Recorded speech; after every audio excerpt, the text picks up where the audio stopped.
The crux of Nigeria's annual budget is theft. The shame of it is that the theft of budget allocations for capital projects is pervasive. The chairman of Economic and Financial Crimes Commission (EFCC), Ola Olukoyede, recently told the House of Representatives Committee on Anti-Graft and Financial Crimes that over 20% of federal government capital allocation in each year's budget gets stolen. We discovered that in the last 15-20 years, we have not done up to 20% of our capital project implementation and execution. And if you don't do that, how do you want to have infrastructural development? How do you want to grow as a nation? So our mandate this year is to work with that directorate and with the National Assembly to see even if we can meet up to 50% of our execution of our capital project. If we do 50%, we'll be fine as a nation.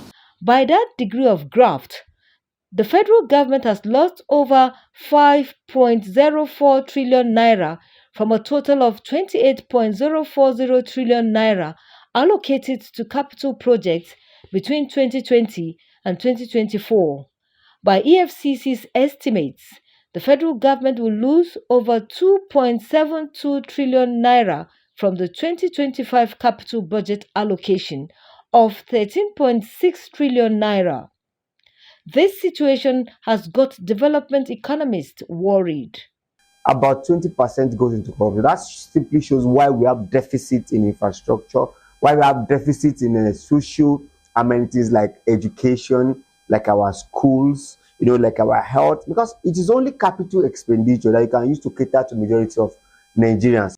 The Nigerian constitution seems to have anticipated that there could be leakages and the utilization of resources for the provision of critical infrastructure and services to the citizens.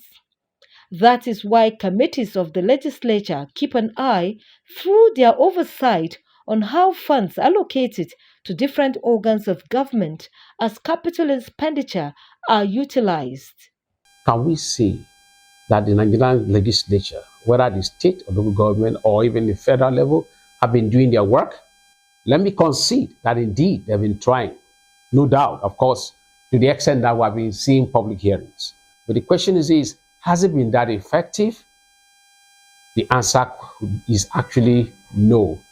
The weakness or failure of the legislature to perform the oversight function raises worry that the EFCC chairman may have been speaking to those converted to graft in utilization of capital allocations. It's only exposed the legislature more because they have what we call oversight function. So when there's a budgetary allocation for capital project, we expect a committee, as it were, to go into it and check if those jobs are actually being carried out. But if you don't look at it, we could also, it's not far from the fact that maybe they are party to it. I think it's an unfortunate thing. I mean, some of what I've been had calls to, come across most of these things, even in courts.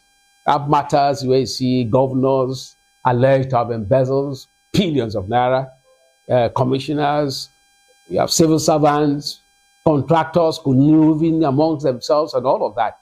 It is a notorious fact and is highly regrettable.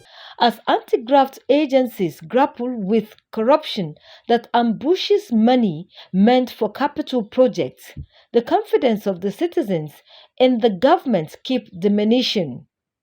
A situation that reduces hope that the 2025 budget will improve state of infrastructure and services in Nigeria. In Abuja, I am Josephine Bitrus for Signature TV.